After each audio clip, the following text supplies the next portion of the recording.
आप सब सो hey guys, कैसे आप सब। मैं हूं मोहम्मद अंजर और आप मुझे देख रहे हैं अपने खुद के चैनल पे जिसका नाम है लर्निंग बाय अंजर। सो बहुत टाइम बाद ये वीडियो फिर से लेके मैं हाजिर हूं आप सबके सामने, है ना। थोड़ा सा कंटेंट बनाने में टाइम लग रहा था और बीच में मेरे मोबाइल का डिस्प्ले वगैरह भी चला गया था, तो that's why I was unable to record the video. So the today I have came with such a topic which is very familiar, है ना। आप लोग बहुत सुनते हो, बहुत जानते हो उसके बारे में, बहुत कुछ मतलब, है ना। बहुत लोगों ने एक्सपीरियंस भी किया है, ऑलमोस्ट सबने एक्सपीरियंस किया है। मैं आज ऐसे टॉपिक के बारे में बात करना चाहता हूँ।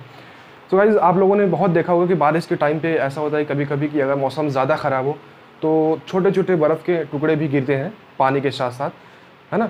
बारिश के साथ साथ ओले भी पड़ते हैं, इनको ओला बोला जाता है, ओले भी पड़ते हैं, है ना। और बहुत ऐसी जगह जहाँ कश्मीर है, जम्मू कश्मीर है, हिमाचल है, थोड़ी ठंडी ठंडी प्लेसेस हैं इंडिया में और अब्रॉड्स में भी, रशिया वगैरह में। तो ऐसी जगह पर हमने देखा है कि वहाँ पे स्नो फ्लेक्स गिरते हैं, है ना, बर्फ़बारी होती रहती है वहाँ पे। लेकिन ओला के कंपैरिजन में स्नो फ्लेक अलग चीज़ है।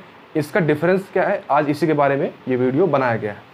सो बेसिकली मैंने यहाँ पे दोनों का कंपैरिजन कर दिया है, स्नोफॉल और हेल स्टॉर्म का। देखिए, स्नोफॉल यानी हिमपात यानी बर्फ़बारी, है ना, जो नॉर्मल तरीके से ठंडे जगहों पे होती है, अमूमन इस जगह पे नहीं होगी। जैसे कि हम लोग नॉर्थ में रहते हैं, है ना, तो नॉर्थ से अभी एकदम हम लोग इक्वेटर के साइड है तो टेम्परेचर ऑलमोस्ट इक्वल होता है, तो वहाँ पे ऐसा कोई पॉसिबल नहीं है। ठंडे रीजन में, पोलर एरियाज़ में, अंटार्कटिका वगैरह में हमेशा होता रहता है ना। और इधर अपने ऊपर तो अगर हम थोड़ा सा जम्मू कश्मीर साइड जाएँ तो उस साइड भी स्नोफॉल कंटिन्यूसली होता रहता है। और जहाँ पे बारिश होती है या कोई तूफान वगैरह आ जाता है वहाँ पे हेल स्टॉर्म होता है।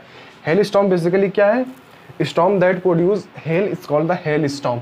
हेल स्टॉर्म को हम लोग हिंदी में बोलते हैं ओलावृष्टि, है ना। हेल मतलब हमारा होता है ओला, ठीक है, और स्टॉर्म मतलब तूफान, ऐसा तूफान जो ओला प्रोड्यूस कर दे, है ना, उसको बोलेंगे हेल स्टॉर्म। सो और स्नोफॉल क्या है, basically it's a we can say that climate dependent phenomenon. अगर वहाँ का क्लाइमेट ठंडा होगा, टेम्परेचर वहाँ पे -40 डिग्री के आसपास होगा एटमॉस्फेयर का, है ना, ऊपर का, जहाँ पे हमारा नमी प्रोड्यूस होती है, वहाँ पे अगर क्लाउड्स में टेम्परेचर -40 डिग्री के आसपास है तो वहाँ पे हमारा हिमपात हो सकता है और होगा, डेफिनेटली होगा। हिमपात के बेसिकली रीज़न क्या है, देखिए क्लाउड होता है, ये हमारा क्लाउड अगर है तो इसमें ऑलमोस्ट हमेशा इसमें दो चीज़ें प्रेजेंट होगी। एयर होगी जो कि ह्यूमिड होगी, है ना, ह्यूमिडिटी होगी यानी नमी होगी।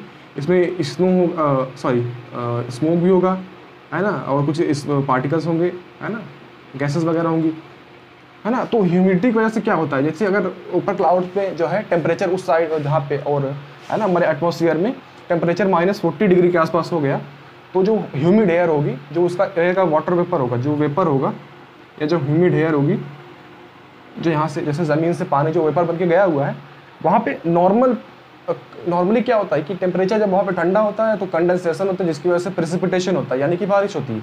लेकिन अगर टेम्परेचर बहुत ज़्यादा बढ़ गया, यानी -40 डिग्री के आसपास हो गया पोलर एरियाज़ में या थोड़ा सा इक्वेटर से ऊपर वाली एरियाज़ में, तो वहाँ पे क्या होगा कि हमारा जो वेपर है वो डायरेक्टली कन्वर्ट हो जाएगा स्नोफ्लेक्स में, ठीक है, स्नोफ्लेक्स में, हिम में, बर्फ़ में छोटे छोटे टुकड़े, है ना, बहुत हल्के होते हैं। तो ऐसा क्या कि vapour directly converted into the snowflakes, और उसी वेपर के आसपास डस्ट पार्टिकल होंगे, स्मोक होगा, है ना। तो और ज़्यादा पार्टिकल जो उस क्लाउड में प्रेजेंट है वो भी जो है, ये मान लीजिए जो ये छोटा सा स्नोफ्लेक कन्वर्ट हुआ और सब जो है आगे इसके साथ जुड़ते चले जाएंगे ड्यू टू द कंडेंसेशन। तो when vapour is directly converted into the snowflakes, it will result in the snowfall. Basically ऐसा क्यों होता है, क्योंकि टेम्परेचर बहुत ज़्यादा कम होता है, -40 डिग्री के आसपास बहुत ज़्यादा कम टेम्परेचर है।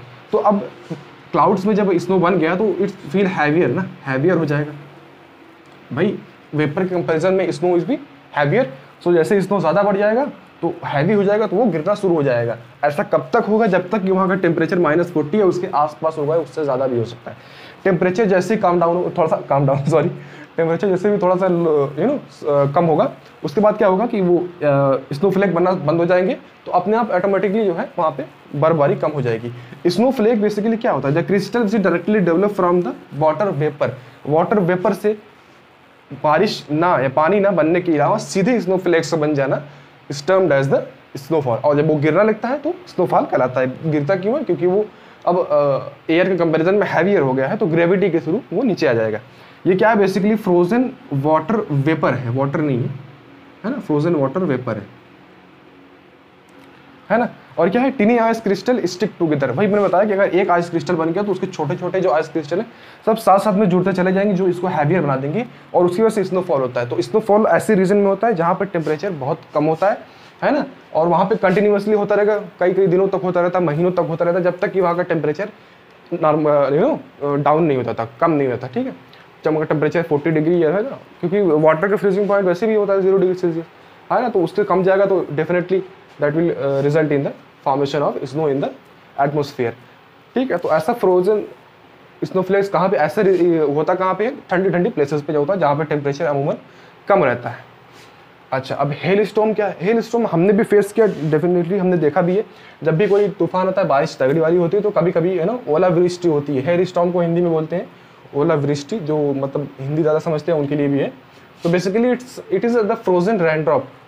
ये देखिए डिफरेंस समझने की कोशिश कीजिएगा, ये स्नोफॉल में वो फ्रोजन वाटर वेपर था, यानी वाटर वेपर डायरेक्टली इतने ज़्यादा टेम्परेचर पे वो स्नोफ्लेक बन गया। लेकिन जब रेनड्रॉप प्रोड्यूस हो रही, यानी नॉर्मल हमारा कंडेंसेशन हो रहा है, यानी वेपर ऊपर गया और क्लाउड में जाके उसका कंडेंसेशन होने लगा। कंडेंसेशन होगा तो वो जो वेपर है हमारा वो कन्वर्ट हो जाएगा, vapour will be converted into rain drops, है ना। अब देखो रेन ड्रॉप्स में कन्वर्ट हो गया। अब सडनली क्या होगा कि मान लो कि वहाँ पर टेम्परेचर जो है थोड़ा सा कम हो गया, यानी अब एटमॉस्फेयर पहले के कंपैरिजन में ज़्यादा ठंडा हो गया, यानी जो कंडेंसेशन के लिए रिक्वायरमेंट थी, कंडेंसेशन के लिए क्या, condensation is the process where water vapour will be converted into raindrops. ठीक है, तो कंडेंसेशन के लिए एक स्पेसिफिक टेम्परेचर है ना, उसके ज़्यादा टेम्परेचर को नहीं चाहिए, है ना। अगर गैस को लिक्विड में कन्वर्ट करना है तो ज़्यादा टेम्परेचर नहीं चाहिए। अगर वैसी है ना, अगर उसी को जो हम लोग उसी लिक्विड को वापस से हम लोग सॉलिड में कन्वर्ट करना चाहें, यानी रैन को हम लोग स्नो में कन्वर्ट करना चाहें, तो थोड़ा सा टेम्परेचर और कम लगेगा। तो कभी कभी होता है मौसम ज़्यादा ख़राब होने की वजह से वहाँ पर टेम्परेचर ज़्यादा हो जाता है, कम हो जाता है। तो टेम्परेचर कम होने की वजह से जो वहाँ पर रेन ड्रॉप्स मौजूद है, वो रेन ड्रॉप्स जो है फ्रोज हो जाते हैं, फ्रोज कन्वर्ट हो जाते हैं, वो rain drops will be converted into snow. ठीक है, वो ओला होता है। ये स्नोफ्लेक अलग चीज़ है। ठीक है, इसमें वाटर वेपर से बना, उसने क्या किया, उसने सिंपली आपका रेन ड्रॉप्स जो थे ऑलरेडी आपको कंडेंसेशन मतलब प्रेसिपिटेशन होने वाला था, लेकिन कुछ कारणों की वजह से वो जो है बर्फ में कन्वर्ट हो गया। और सारे नहीं हुए, कुछ लोग जो है बारिश भी, तो उसमें छोटे बड़े सब हो सकते हैं, है ना। कुछ आते आते गल भी जाते हैं तो पानी कन्वर्ट हो जाते हैं, और कुछ बड़े साइज के होते हैं जो आते आते टेम्परेचर कम ज़्यादा होता चला जाएगा, नीचे आते रहेंगे, तो छोटे छोटे आ जाते हैं, ज़्यादा बड़े नहीं होते। तो बेसिकली ये इसको स्नोफॉल बोलेंगे। Hello storm basically is the process of precipitation. जैसे बारिश होती है, वैसे हेल स्टॉर्म भी हो रहा है, बस वो बारिश की बूंदें जो है कन्वर्ट हो गई स्नो में। क्यों? क्योंकि टेम्परेचर वहाँ पे ज़्यादा कम हो गया था। ठीक है, और हेल स्टॉर्म का देखिए कैसे क्या, storm that produces hell is called the hell storm. Ola produce करेगा जो तूफान, उसको ओलावृष्टि बोलेंगे। ठीक है, ओलावृष्टि बोलेंगे। शॉर्ट टाइम के लिए होता है हेल स्टॉर्म। देखो कभी सर ये हमने देखा स्नोफॉल जो है, देखिए बड़ी बड़ी कंट्रीज़ में है ना 6-6 महीने तक होता है ना, तुर्किस्तान कजाकिस्तान वगैरह साइड में, और रशिया वगैरह साइड में, या हम लोग कहने की हाँ और भी जितने उस साइड नॉर्वे वगैरह में, ये तो 6-6 महीने तक सालों तक होता रहता है स्नोफॉल। लेकिन ये जो हेल स्टॉर्म है इस for short time, because temperature हमेशा आपका जो है उतना नहीं मेंटेन रहेगा, कम ज़्यादा होता रहेगा। तो ये बहुत शॉर्ट टाइम की होता है, लेकिन इससे इट कॉजेज डैमेज। ये इसकी बहुत खास बात है कि डैमेज तगड़ा वाला, फसल हो गई, कार की विंडो हो गए, घर हो गया, छप्पर ऊपर सबको तोड़ फोड़ देता है ना, क्योंकि ज़्यादा मात्रा में हो तो बहुत खतरनाक होता है, तो इट विल कॉज डैमेज। तो ये क्या है, हेल स्टॉर्म है बेसिकली इधर फ्रोजन रेन ड्रॉप, और ये क्या है, फ्रोजन वाटर वेपर से बनता हुआ बनेगा हमारा स्नोफ्लेक, और जो हमारा हेल स्टॉर्म है वो बनेगा हमारा फ्रोजन रेन ड्रॉप से। तो आई होप आपको ये समझ में आएगा, बहुत ही ईजी था। मैंने इसको पढ़ा हुआ था, तो मैंने सोचा कि इसमें जो है वीडियो थोड़ा सा क्रिएट किया जाए, ताकि सबको अवेयर किया जाए इससे, है ना। और ऐसी वीडियोज़ के लिए चैनल के साथ जुड़े रहें, और चैनल को सब्सक्राइब करना ना